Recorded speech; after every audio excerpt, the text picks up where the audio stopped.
மீனராசி. பொதுவாவே அமைதியான குணம் கொண்டவங்க. எவ்வளோதான் தலைக்கு மேல போக்கூடிய விஷயமாக இருந்தாலும் சரிங்க. பின்னாடி நம்ம இப்ப அவசரப்பட்டுட்டோம்னாக்க, அதனால நமக்கு பாதிப்பு இப்பைக்கு மட்டும் இல்ல, பின்னாடியும் நடக்குங்கிறத உணர்ந்து செயல்படக்கூடியவங்க. தன்னுடைய கோபதாபங்கள உணர்ச்சி வசப்படாம கட்டுக்குள்ள வச்சுக்கிறதுல கெட்டிக்காரங்க. மீனத்த பொறுத்தவரைக்கும் தன்னுடைய கஷ்டங்களையும் அந்த அளவுக்கு மறைப்பாங்க. கடுமையான உழைப்பாளிங்க. தான் ஒரு முயற்சி எடுத்துட்டோம்னா, அது நேர்மையான வழியில அணுகக்கூடியவங்க. அந்த நேர்மை, உண்மை மட்டும் தான் என்னைக்கும் நம்மள காப்பாத்தும். மத்தது எல்லாமே சும்மா அப்படிங்கிறத உணர்ந்து செயல்படக்கூடியவங்க. எல்லாருக்கும் உதவியா இருப்பாங்க. பாசத்துக்கு கட்டுப்பட்டவங்க. குடும்பத்துடைய எல்லாருடைய தேவைகளையும் பார்த்து, பார்த்து செய்யணும்னு நெனைக்கிறவங்க. தான்கிட்ட பணம் இருந்தாலும், இல்லனாலும் சரி, ஒரே மாதிரி இருக்கக்கூடியவங்க. தன்னுடைய தேவைகளை தாண்டி, தன்னுடைய குடும்பத்துடைய தேவைகளுக்கு தான் முக்கியத்துவம் குடுப்பாங்க. இப்படிப்பட்ட குணாதிசயம் கொண்ட மீனராசி. தலைப்ப பார்த்திருப்பீங்க. நமக்கு கஷ்ட காலம் வரும்போது, "இது என்னடா நம்மளுடைய முடிவை யாரோ எடுக்குறாங்களே! தெய்வம் எடுத்த முடிவோ?" அப்படிலாம் கூட யோசிப்போம். ஆமாங்க. நீ நெனச்சது உண்மதான். சில கிரகங்களுடைய மாற்றத்தினால உங்களுடைய வாழ்க்கை நிலையே கொஞ்சமாவது நல்ல விதத்துல மாத்தணும்னு தெய்வம் எடுத்த முடிவா ஒரு விஷயம் வரப்போகுது. அது சனீஸ்வர பகவானுடைய பேச்சின் காரணமா வரக்கூடிய மார்ச் மாதம் 29ஆம் தேதியிலிருந்து உங்களுடைய நிலையில மாற்றம் வரப்போகுது. ஆனா தப்பி தவறியும் மீனராசிக்காரங்க ஒரு விஷயத்த மட்டும் எப்பயும் செஞ்சுறாதீங்க. அது என்ன ஏதுங்கிறத இப்ப தெளிவா பார்க்கலாங்க. இந்த சனி பகவானுடைய பேச்சே கும்ப ராசியிலிருந்து உங்க ராசிக்கு தான் வந்து பேச்சு ஆகுறாரு. இல்லையா? சனி பகவானுடைய பெயரை கேட்டாலே நம்ம எல்லாருக்கும் ஒரு அச்ச உணர்வு வந்துருது. ஏன்னா, அவரு வந்து எப்பவுமே கெட்டத மட்டுமே செய்யற மாதிரி. சொல்லப்போனா இவர மாரி நீங்க செய்யக்கூடிய நல்லதுக்கும், கெட்டதுக்கும் தகுந்த மாரி பலன் குடுக்கறதுக்கு வேற யாரும் இருக்க மாட்டாரு. அதனால தான் நவகிரகங்கள்ல இவருக்கு மட்டும் ஈஸ்வரன் பட்டம் இருக்கு. இல்லையா? இவர் வந்து அடுத்த 2 1/2 வருஷத்துக்கு மீன ராசியில தான் பயணிக்க போறாரு. மீன ராசிங்கிறது குருவுடைய வீடு. அதாவது கிட்டத்தட்ட 2027ஆம் ஆண்டு ஜூன் மாதம் வரைக்கும் மீன ராசியில தான் இருக்க போறார். பொதுவாவே ஒரு ராசியில அதிக காலம் இருக்கிறது இவர்தான். சனி கொடுத்தால் யார் தடுப்பார்? அந்த அளவுக்கு பலம் வாய்ந்த கிரகம்னாக்க இவர்தான். 12 ராசியிலே எந்த ராசியில சனி பகவான் பெயர்ந்தாலும் சரிங்க. அதுக்கு முந்தைய ராசியும் சரி, அதற்கு பிந்தைய ராசிகளும் சரி, அதிக அளவு பாதிப்புக்கு உள்ளாகும். நீதி, நேர்ம, தர்மம் எல்லாத்துக்கும் உதாரணமான கிரகம்னாக்க இவர்தான். நல்லது, கெட்டது 2த்துடைய தாக்கமும் அதிக அளவு கொடுக்கிறதும் இவர்தான். நல்லது பண்ணாலும் அதிகமா குடுப்பாரு.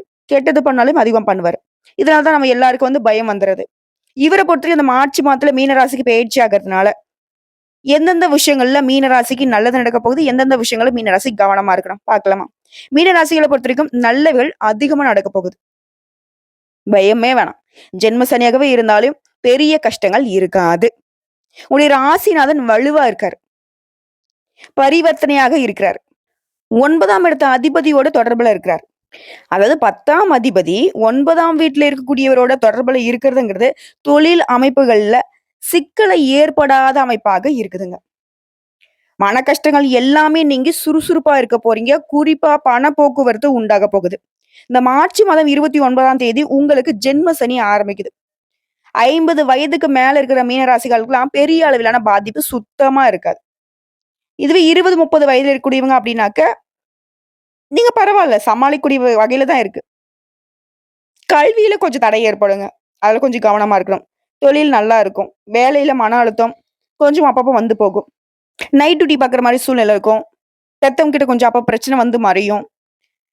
பெத்தவங்க வந்து உங்கள புரிஞ்சுக்க மாட்டாங்க. இப்ப என்னங்க பண்றது? இப்படி கொஞ்சம் வந்துட்டு எனக்கு சஞ்சலப்படுத்துற மாரியே இருக்கே. ஆல்ரெடி நான் ரொம்ப வந்துட்டு வருத்தத்துல இருக்கேன்னு கேட்பீங்க இல்லையா? உங்களுக்கு ஒரு விஷயம் சொல்றேன். திட்டமிட்டு செயல்படுங்க. நமக்கு தெரிஞ்சிருச்சு ஜென்ம சனி, சனீஸ்வர பகவான் நமக்கு வந்து சோதனை கொடுப்பாருன்னு தெரிஞ்சிருச்சு இல்லையா? நம்ம என்ன பண்ணணும்? என்ன பண்ணணும், என்ன பண்ணக்கூடாதுங்கிறதுல தெளிவா இருக்கணும். குடும்பத்திலேயே வந்துட்டு உங்களுக்கு புரிஞ்சுக்காம நடந்துப்பாங்க. சொந்தக்காரங்களும் உங்களுக்கு ஏமாத்துறதுக்கு ரெடியா இருக்காங்க. நண்பர்களே உங்கள வந்து ஒதுக்கி வைக்கக்கூடிய சூழ்நிலை வரும். ஒரு மாதிரி அ "என்னடா இது வாழ்க்கை, போடா" அப்படிங்கிற மாரி கூட தோணும்.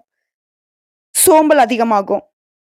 ஆனா இது எல்லாத்தையும் மாத்தக்கூடிய வகையில சுறுசுறுப்பா நீங்க இருக்க பழகணும். அதாவது சனி பெயர்ச்சி பார்த்தோம்னாக்க, திருக்கணித பஞ்சாங்கத்தின்படி 29/3/2025 அன்னைக்கு நடக்கப் போகுது. அதே சமயம் வாக்கிய பஞ்சாங்கத்தின்படி பார்த்தோம்னாக்கா, அது அடுத்த வருஷம் 2026 6/3/2026 தான் நடக்கப் போகுது. இப்ப திருக்கணித பஞ்சாங்கத்தின்படியே நமக்கு வந்துட்டு பலன்கள் தொடங்குங்க. அப்படி பார்க்கிறப்போ, இந்த பெயர்ச்சிங்கிறது சனி பகவான் பூரட்டாதி நட்சத்திரம் 3ஆம் பாதம் கும்ப ராசியில இருந்து பூரட்டாதி நட்சத்திரம் 4ஆம் பாதம் மீன ராசிக்கு பெயர்ச்சி ஆகுறார். மீனம் அப்படிங்கிறது குருவுடைய வீடு. அங்க வரக்கூடிய சனி பகவான் அடுத்த 2 1/2 வருஷம் அங்க இருப்பாருன்னு நான் முன்னாடியே சொன்னேன் இல்லையா?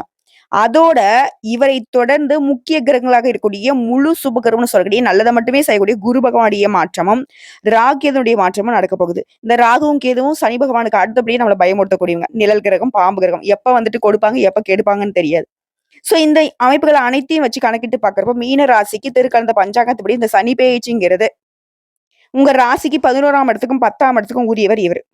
இப்ப உங்க ராசிக்கு, அதாவது ஜென்ம ராசியான மீனத்துக்கே வர்றதுங்கிறது, இது 7 1/2 சனி. உங்களுக்கு ஜென்ம சனியுடைய காலகட்டம். அதே சமயம் இது குருவுடைய வீடுங்கிறதுனால, அடுத்து வரக்கூடிய குரு, ராகு, கேது பெயர்ச்சிகள் உங்களுக்கு சாதகமா இருக்கிறதுங்க. கவனிக்கப்பட வேண்டியதா இருக்கு.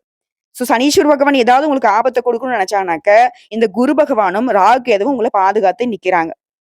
சனீஸ்வர பகவானே, நீங்க தப்பு பண்றீங்க. மீன ராசி உங்களுக்கு இடம் கொடுத்திருக்கு.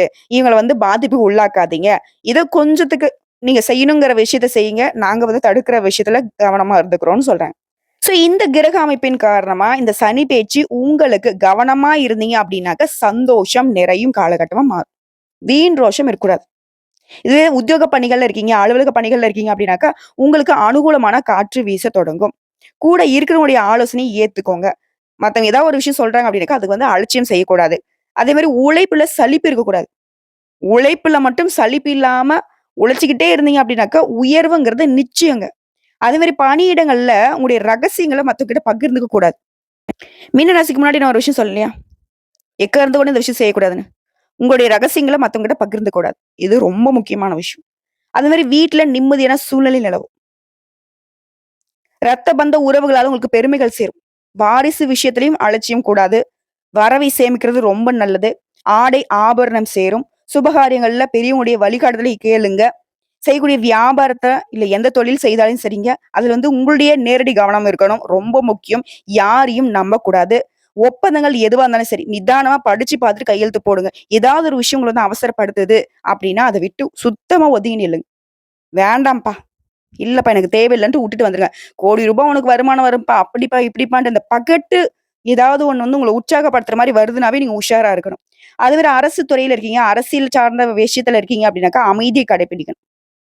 என்னடாதான் சரி. அதே மாரி யாருக்காகவும் சட்ட திட்டங்கள கனவுல கூட மீறக்கூடாது. இதுல உஷாரா இருந்துக்கோங்க. அதே மாரி கலைத்துறை, படைப்புத்துறையில இருக்கீங்க அப்படின்னாக்கா, வாய்ப்புகள அலட்சியத்தால விரட்டி விட வேணாம். வரக்கூடிய வாய்ப்பு சின்ன வாய்ப்பா இருந்தா கூட அத பயன்படுத்துங்க. அது பெரிய அதிர்ஷ்ட வாய்ப்புக்கு உங்களுக்கு வழி கொடுக்கும். அடுத்து மாணவர்கள பொறுத்தவரைக்கும் அதிகாலையில எழுந்து படிக்கிறது ரொம்ப நல்லது. அதே மாரி வண்டி, வாகனங்கள நீங்க பயன்படுத்துறதுக்கு முன்னாடி பழுது பார்த்து, உடனுக்குடனே சரி பண்ணி வச்சுக்கோங்க. உடல் ஆரோக்கியத்த பொறுத்தவரைக்கும் கவனம் தேவைங்க. ரத்த அழுத்தம், இந்த பரம்பரை உபாதை, ஹார்மோன் பிரச்சனை இதெல்லாம் வரதுக்கு வாய்ப்பு இருக்கு. அப்படி இருந்துச்சுன்னா உடனடியா டாக்டர்ட்ட போயிட்டு சிகிச்சை பார்த்துக்கோங்க. அடுத்து உங்கள பொறுத்தவரைக்கும் வழிபாடுங்கிறது விநாயகர் பெருமானுக்கு வழிபாடு செய்ய விசேஷ நன்மைகள கொடுப்பார். இவரு ஸ்மார்ட் ஒர்க்குக்கு இவர் பெயர் போனவர் இல்லையா? மீனராசி ரொம்ப கடினமா உழைச்சு சோர்ந்து போயிருக்கீங்களா? விநாயகர் பெருமான சனிக்கிழமைகள் தோறும் வழிபாடு செய்வதன் காரணமா, உங்களுடைய கஷ்டங்களுக்கு, கண்ணீருக்கு இவரு சாதாரணமா தீர்வு கொடுப்பார். மேலும் இந்த காலகட்டத்த பொறுத்தவரைக்கும் ஒரு முறையாவது கீழ்பெரும் பள்ளம் சென்று கேது பகவானை ஆராத்தி விட்டு வருவது. அதாவது கேது பகவானுக்கு வழிபாடு வச்சுட்டு வர்றது, கேடு இல்லாத நன்மைகளை தொடர்ந்து கொடுக்கும். புரியுதுங்களா? சனீஸ்வர பகவானுக்கு இன்னைக்கு போயிட்டு நாளைக்கு வான்னு சொன்னவர் யாரு? விநாயகர் பெருமான். இவருடைய வழிபாடு உங்களுக்கு பாதுகாப்பை பெருமளவு கொடுக்கும். கேது பகவான பொறுத்தவரைக்கும் சனி பகவானுக்கு அடுத்தபடியா கொஞ்சம் அசுப கிரகங்கள். ஆனா அந்த கேதுவ பொறுத்தவரைக்கும் உங்களுக்கு நல்லது பண்ணணுன்ற நிலையில நிக்கிறார். இவருடைய வழிபாடும் உங்களுக்கு ஈடு இணை இல்லாத பாதுகாப்ப கொடுக்கும், உயர்வை கொடுக்கும். இந்த 2 தெய்வனுடைய வழிபாடு மீனராசிக்கு பலம் சேர்க்கும், பயன் கொடுக்கும். புரிஞ்சுக்கோங்க. உங்களுக்கு வரக்கூடிய வாய்ப்பை பயன்படுத்துங்க. திட்டமிட்டு செயல்படுங்க. எல்லா விஷயத்திலுமே பொறுமையா இருங்க. நிறுத்தி நிதானமா எதுல ஈடுபட்டீங்கனாலையும் உங்களுக்கான நல்லது, கெட்டத சனீஸ்வர பகவான் தெளிவுபடுத்தி குடுத்துருவாரு. சனீஸ்வர பகவான பொறுத்தவரைக்கும் யார் ஒருத்தங்க எல்லா விஷயத்திலும் கவனமா இருக்காங்களோ, அவங்கள ரொம்ப பிடிக்கும். மீனராசிக்கு நம்ம சொல்லக்கூடிய விஷயம் என்னக்கா, ஜென்ம சனியாகவே இருந்தாலும் நீங்க பாதுகாப்பு உணர்வோட இருக்கணும். எந்த இடத்துலயும் பதட்டப்படக்கூடாது, பயப்படக்கூடாதுன்னு நினைக்கிறீங்களா? எல்லாத்துலயுமே விழிப்புணர்வோடு செயல்படுங்க. அதாவது மீனராசியை பொறுத்தவரைக்கும் இத்தன நாளா விரய சனியா இருந்தாரு. இப்ப ஜென்ம சனியா மாறுறாரு. 100க்கு 50% உங்களுக்கு ரொம்ப சாதகமான பலன்களே நடக்கும். அந்த 50% பலன்கள தான் நம்ம மாத்திக்கணுங்க. உங்களுக்கு சாதகமா மாத்திக்கணும். பொதுவா நீங்க ரொம்ப அமைதியானவங்க. எல்லா விஷயத்திலுமே இன்னும் பொறுமையை கடைபிடிங்க. உங்க வேலையில மட்டும் அதிகமா கவனம் செலுத்துங்க. அது ஒரு வண்டி வாகனத்துல பயணம் பண்றீங்க அப்படின்னாக்கா எச்சரிக்கையா இருங்க. வேகத்த குறைச்சுக்கணும். இது நன்மை கொடுக்கும்.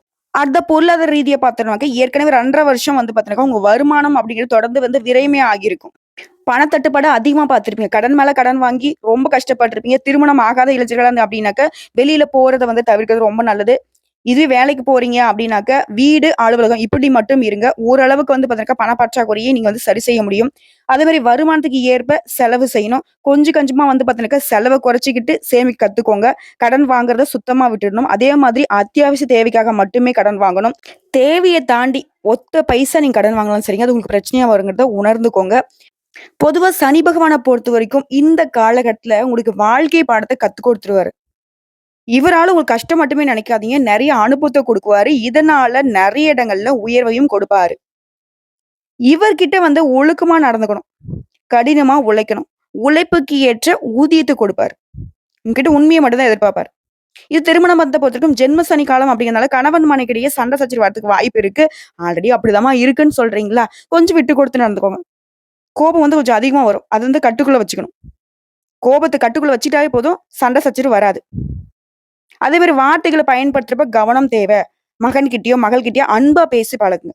குடும்பத்துல குழப்பம் வரக்கூடாது அப்டின்னாக்க, குடும்பத்தின் மீது அக்கறை வச்சுக்கோங்க. அப்ப அக்கறை இல்லையான்னு சொல்றீங்களா? அப்படி கிடையாதுங்க. கோபத்தினால குடும்பத்துல இருக்கிறவங்க கிட்ட கொஞ்சம் கஷ்டமா, கடுமையா நடந்துக்கிறீங்க. அது வேணாம். அதே மாரி எதிர்காலத்த நெனச்சுக்கிட்டு, அதுக்கு தகுந்த மாரி முன்னேறதுக்கு திட்டம் தீட்டுங்க. காதல் வாழ்க்கையா இருந்தீங்கன்னாக்கா, கட்டாயம் ஒருத்தருக்கு விட்டு குடுத்து நடந்துக்கணும். காதல்ல புரிதல் ரொம்ப அவசியம். இது வேலைய எடுத்துட்டோம்னாக்க, எந்த வேலையா இருந்தாலும் சரிங்க, கடினமா உழைங்க. உங்க திறமைகள் வெளிப்படுத்தக்கூடிய நேரம் இது. அலுவலகத்துல கூட வேலை பார்க்கிறவங்க கிட்ட பிரச்சனை வராம பார்த்துக்கோங்க. மேல் அதிகாரி கிட்ட வீண் வாக்குவாதத்தை தவிர்ப்பது நல்லது. வேலைப்பளு அதிகமாகும். மன அழுத்தம் கூட ஏற்படும். ஆனா இது உங்களுக்கு முன்னேற்றத்தை கொடுக்கும். பொறுமையா இருக்கிறது ரொம்ப அவசியம். எந்த வேலை உங்களுக்கு செட் ஆகுமோ, அதுல கவனம் செலுத்துங்க. உங்களால முடிக்க முடியுமா? அந்த வேலைய மட்டும் பண்ணுங்க. முடிக்க முடியாத வேலைய இழுத்து போட்டு பண்ணிட்டு இருக்காதீங்க. அதே மாரி கல்வி நிலைய பொறுத்தவரைக்கும் படிப்புல கவனம் செலுத்தணும். படிக்கணும். சந்தேகத்திற்கு இடம் இருந்துச்சுனாக்கா, ஆசிரியர்கிட்ட கேட்டு தெரிஞ்சுக்கணும். பயத்த விட்டுறணும். கடினமா முயற்சி பண்ணுங்க. அப்படி முயற்சி செஞ்சு படிச்சீங்க அப்படின்னாக்கா வெற்றி கிடைக்கும். ஒவ்வொரு பாடத்திற்குமே வந்துட்டு நேரம் ஒதுக்கி படிக்கணும். விடாமுயற்சியோட படிச்சீங்க அப்படின்னாக்கா, சனி பகவான் உங்களுக்கு துணை நிற்பார். அடுத்து உடல் ஆரோக்கியத்த பொறுத்தவரைக்கும் மன அழுத்தம் ஏற்படுங்க. உடல் ஆரோக்கியத்துல அக்கறை காட்டணும். உடற்பயிற்சி பண்ணணும். யோகா பண்ணணும். எல்லா விதங்களையும் கவனம் வேணும். நடைப்பயிற்சி கூட பண்ணணும். நம்மளுடைய ஆரோக்கியத்தை கெடுக்கக்கூடிய குடிப்பழக்கத்த சுத்தமா தவிர்த்துடணும். ஆரோக்கியமான உணவுகள எடுத்துக்கணும். பழங்கள், காய்கறிகள அதிக அளவு சேர்த்துக்கோங்க. சிலருக்கு வந்து முதுகு பிரச்சனை வரதுக்கு வாய்ப்பு இருக்குதா, முன்னெச்சரிக்கையாக இருப்பது ரொம்ப அவசியம். அடுத்து காதல பொறுத்தவரைக்கும் காதல் வாழ்க்கையில விரிசல் ஏற்படுறதுக்கு வாய்ப்பு இருக்கு. புரிதல் இருக்கணும். உண்மையான காதலுக்கு சனி பகவான் பச்சை கொடி தான் காட்டுவாரு. உண்மையான காதல இவரே சேர்த்து கூட வைப்பார். திருமணத்தை மீறி உறவு வச்சிருவங்கள காட்டி கொடுத்துருவாரு. அதே நேரத்துல அதுக்கான தண்டனையும் கொடுப்பாரு. கணவன் மனைவி உறவுல விட்டு கொடுத்து செல்வது ரொம்ப நல்லது. உங்க துணைக்கிட்ட எதையும் மறைக்காதீங்க. அவங்களுக்கு உண்மையா நடந்துக்கோங்க. எதிர்காலத்துக்கு என்ன தேவையோ அதுல கவனம் செலுத்துங்க. காதல் உறவுல கவனமும் எச்சரிக்கையும் ரொம்ப அவசியம். காதல் உறவ அடுத்த கட்டத்துக்கு கொண்டு செல்ல ஒருத்தர பத்தி ஒருத்தர் வந்து நல்லா தெரிஞ்சுக்கோங்க. அதே மாரி 2 பேருக்கு இடையில வந்து புரிதல் ரொம்ப அவசியம். கருத்து வேறுபாடை தவிர்க்கிறது ரொம்ப அவசியம். நெறைய விஷயங்கள திருப்பி திருப்பி சொல்றேன். சனீஸ்வர பகவானுக்கு இதுதான் புடிக்கும், புடிக்காதுங்கிறத நம்ம தெளிவுபடுத்தியிருக்கோம். அத பார்த்து எது வேணுமோ, எது வேணாங்கிறத நீங்க முடிவு பண்ணிக்கோங்க. உங்கள பொறுத்தவரைக்கும் பரிகாரம். வாரந்தோறும் சனிக்கிழமைகள்ல ஊனமுற்றவங்களுக்கு சாப்பாடு தானம் செய்யணும். சனிக்கிழமைகள்ல விநாயகர் பெருமான் வழிபாடு, ஆஞ்சநேய பெருமான் வழிபாடு, சனி பகவான் வழிபாடு செய்யுங்க. அதே மாரி சனிக்கிழமைகள்ல உங்களால முடிஞ்சதுனாக்க, துப்புரவு தொழிலாளர்களுக்கு செருப்பு வாங்கி குடுக்குறது, உணவு, உடை தானம் குடுக்குறது பண்ணலாம். அது மாரி ஏழையா இருக்காங்க பார்த்தீங்களா? வாழ்வாதாரத்துக்கு கஷ்டப்படுறாங்க பார்த்தீங்களா? அவங்களுக்கு உங்களால முடிஞ்ச அளவுக்கு உதவி பண்ணுங்க. அதே மாரி சனிக்கிழமைகள்ல மது மற்றும் அசைவ உணவுகளை தவிர்த்து விரதம் இருந்தீங்க அப்படின்னாக்கா, சனி பகவானுக்கு ரொம்ப பிடிக்கும். அதே மாரி பறவைகள் மற்றும் விலங்குகளுக்கு உணவு குடுக்குறது, தண்ணீர் குடுக்குறதெல்லாம் உங்களுக்கு உச்சபட்ச உயர்வை கொடுப்பார் சனீஸ்வர பகவான். இப்போ வரைக்கும் பார்த்த பொது பலன்கள்ல இருந்து சனீஸ்வர பகவான் எந்த அளவுக்கு ஜென்ம சனியாக இருந்தாலும் உங்களுக்கு பாதுகாப்பை கொடுக்கிறாருங்கிறத உணர்ந்திருப்பீங்க. பயம் வேண்டாம், பதட்டம் வேண்டாம். உயர்வை மட்டுமே நோக்கி பயணம் பண்ணுங்க. உண்மைக்கும், உழைப்புக்கும் என்னைக்கும் சனீஸ்வர பகவான் உற்ற நண்பனாக உங்களை உயர்த்தி பிடிப்பார். வாழ்த்துக்கள். ஓம் சனீஸ்வர பகவானை போற்றி போற்றி.